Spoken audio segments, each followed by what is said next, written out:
Good morning. Welcome back. You're still watching Kenya's Choice on this 12th day of September 2022. It's just one day before President-elect William Ruto takes the reins of power, but it's also the final full day for President Uhuru Kenyatta, who has been in office since the 9th of April 2013. So it marks just almost 10 years that he has been in office. Well, shy of, it's about, is it 8 months or thereabout? My name is Sam Gituku. Karibu sana to the show as we get into discussing on what's just about to happen, but also the lessons that we are learning. I want to introduce my panel, my panelists so far. We have Senator of Makueni, that is Dan Manzo. And now we're joined by Beatrice Alachi, Member of Parliament for Dagoretti North Constituency. Good morning, Mheshimiwa. I haven't seen you. The last time I spoke to you, you had just left government as a CAS.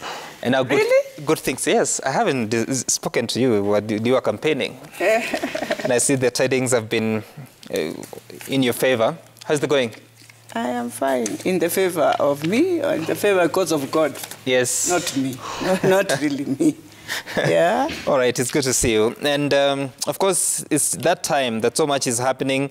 Transitions in the UK, transitions in Kenya, where UK is handing over to WSR, which is tomorrow. And during the break, Senator Manzo was telling me something interesting that I want to bring out about the passing of the Queen and how he himself is a beneficiary of the British monarch or the system.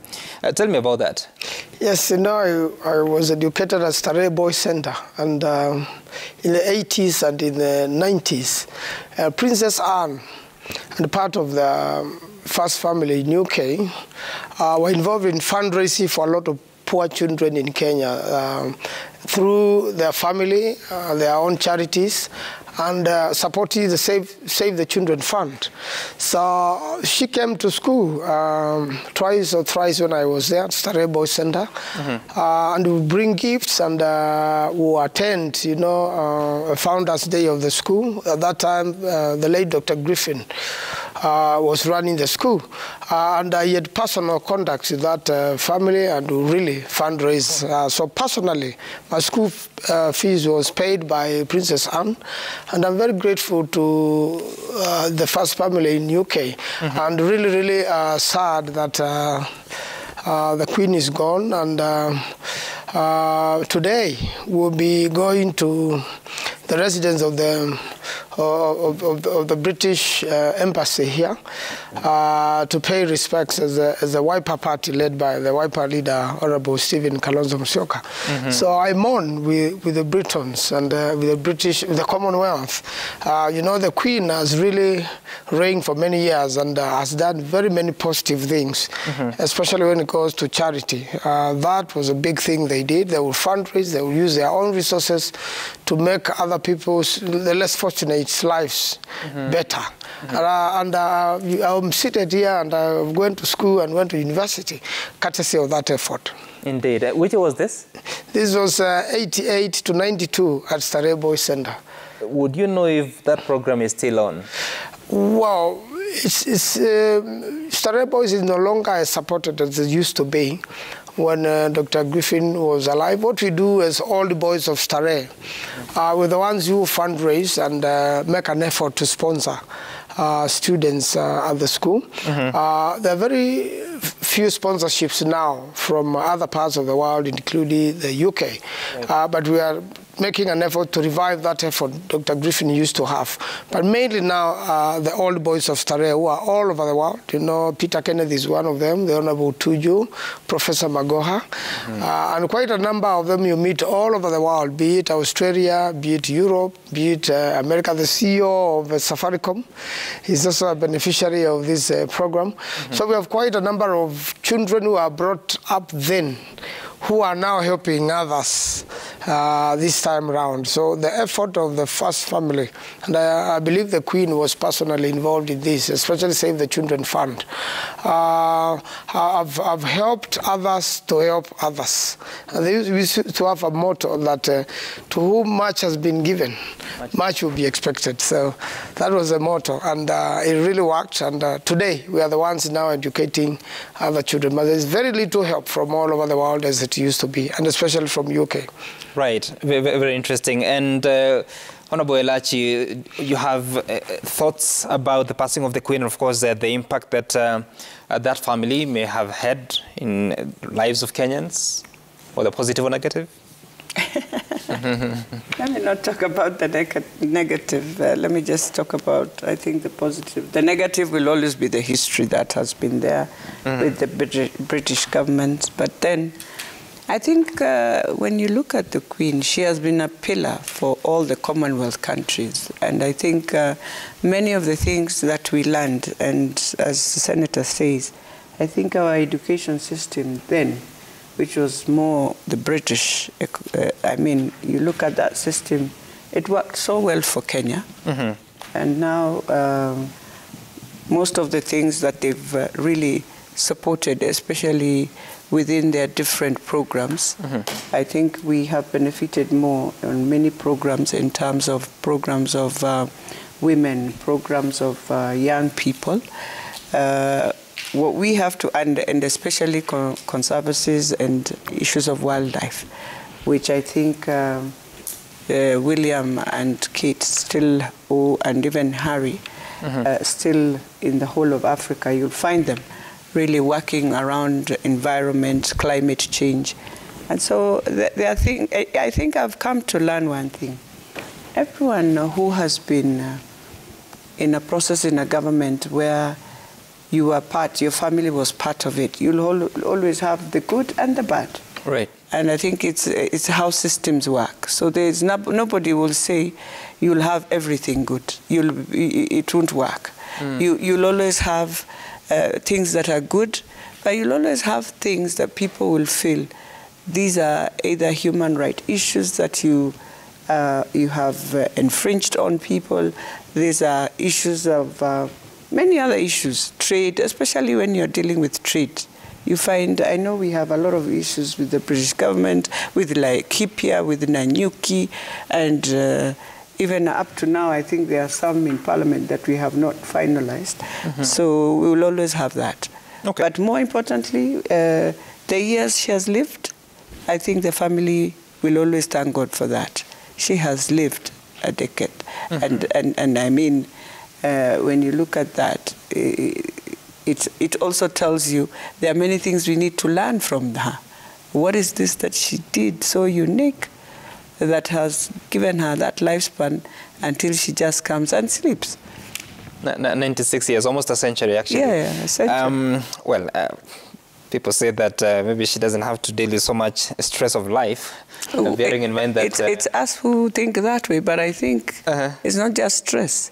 It's also what you eat. There are many things. There are many things that... and that is why when you look at our shows, yeah, you'll say they have stress, but there are those ones who are there.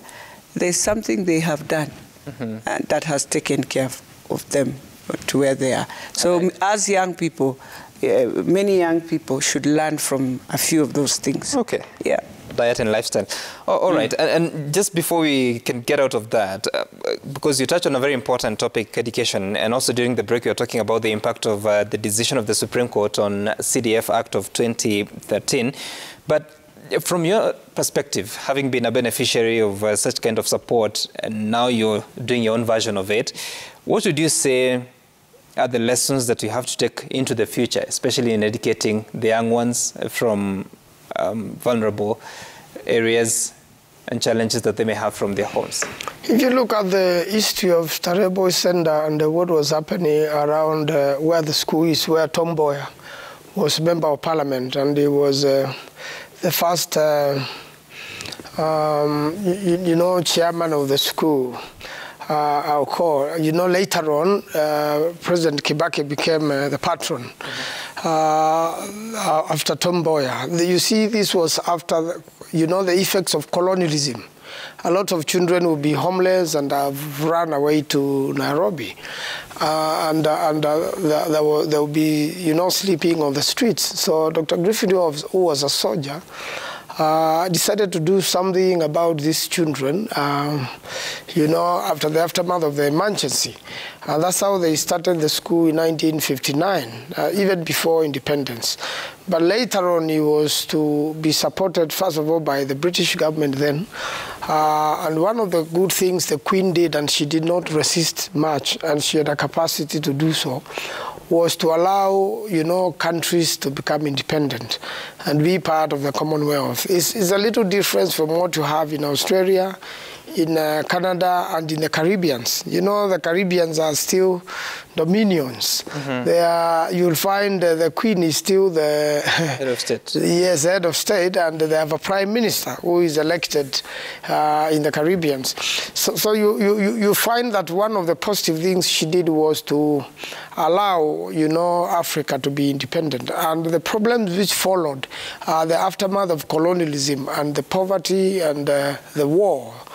That's how now they started helping rebuild. They did not abandon altogether. They helped, especially poor children, children without parents. Most of them had even died at the war, to rebuild and reconstruct their lives. And that's how I became a beneficiary years later. Because after independence was achieved and years have gone by, they continue to support education in particular. And I think supporting education is a good lesson to learn. When you have an educated world, when you educate children, you give them an equal opportunity, like any other children in the world. And I think that was, and they were personally involved, the visiting, the advice, the encouragement. You find that puts you at a different level. You feel encouraged. You feel that you're valued. I mean, you have shaken the hand of the princess. You have no opportunity ever to come anywhere near her in a lifetime. And it didn't stop here. If you follow up one of the recent cases in UK, when the Queen was turning, she was doing her 70th anniversary. There was a young child who wrote a letter to the Queen and invited this child invited the Queen to their school to come and celebrate with them, and they celebrated this in the lower primary. So what the Queen did, and the child annexed family photo, and apparently the mother is Kenyan. So the Queen wrote back to this child recently. So, personal touch, that is what they were. Wrote back and thanked the child for the invitation, but due to, a lot of work happening with that anniversary, she wouldn't really personally come to the school, but wished the school well. So that letter was read in school. So you can see that connection of children to the monarchy and the encouragement. I think it changes the world, and that's something leaders should learn. Although this is not elected official, is a monarch, you can see they are giving the stability of the government and the service their government give to the people, of that particular country. That encouragement, I think, it's something leaders should learn. The inspiration, you inspire children to, to be something, to feel connected to your government, to feel they are part of it. I think that's something I felt when I was growing up. I felt confident. I felt I can do it. And they will encourage that you can do it. They will not use negative words. You see, in the African context, you will find the parents calling a child a cow, a dog, but when they don't do well in school. But these ones, they'll say, you can do better. Even when you have not done well, they'll tell you, you can do better. You can improve your handwriting. You can improve your English skills, your creativity. And you find encouraged, and I think this is something we should learn. And I believe the whole of Commonwealth is personally wired to the monarch. Okay. And you remember the Union Jack never went down because the monarch went around the world. So when the sun is rising in one part of the world, it is setting in another, and the Union Jack was up. So I believe that is something we can work on as a Commonwealth and continue to encourage. Of course, there are the negatives, but the positives are much better. Okay, very, very interesting views there. But Honorable Elachi, so finally, with the coming down of